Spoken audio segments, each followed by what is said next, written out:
భీమ రూపధరి అసుర సంహారే రామచంద్రకే కాజ సంవారే. మీరు ఎప్పుడైనా అనుకున్నారా, నేను ఒక్కడిని ఈ పని చేయగలనా అని? హనుమంతుడు ఒంటరిగా ఎంత చేశాడో వినండి. జై శ్రీరామ్. నమస్కారం. శ్రీ హనుమాన్ చాలీసాలో 10వ చౌపాయి వినండి. ప్రతి పదంలో ఒక గొప్ప జీవిత పాఠం దాగి ఉంది. నెమ్మదిగా వినండి, మనసులో నింపుకోండి. భీమ రూపధరి అసుర సంహారే రామచంద్రకే కాజ సంవారే. మరొక్కసారి వినండి.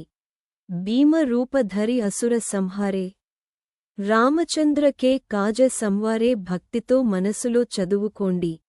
భీమ రూపధరి అసుర సంహారే రామచంద్ర కే కాజ సంవారే. దీని అర్థం ఏమిటంటే, భీమ రూపధరి అంటే భీకరమైన రూపం తీసుకుని, అసుర సంహారే అంటే రాక్షసులను సంహరించాడు. రామచంద్రకే కాజ సంవారే అంటే రామచంద్రుని పని సాధించాడు. వాల్మీకి రామాయణంలో హనుమంతుడు లంకలో రాక్షసులను సంహరించాడు. రాముని పని సాధించాడు. తన కోసం కాదు, రాముని కోసం. ఇప్పుడు మన జీవితం గురించి ఆలోచిద్దాం. మన జీవితంలో కూడా రాక్షసులు ఉన్నారు. వారు బయట లేరు, మన అలవాట్లలో ఉన్నారు.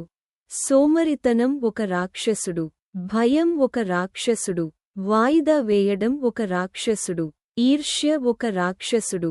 హనుమంతుడు మనకు చెప్తున్నాడు, ఈ రాక్షసులను సంహరించు. నీ లక్ష్యం కోసం పనిచేయి.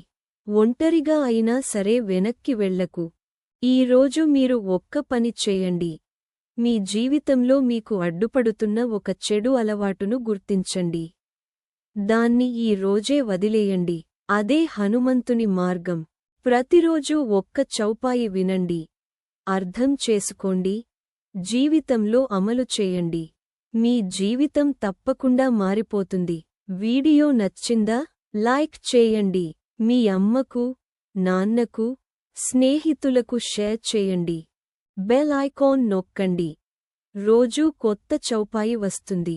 హనుమంతుని దయతో మీ జీవితం వెలిగిపోగలదు. జై శ్రీరామ్. జై హనుమాన్.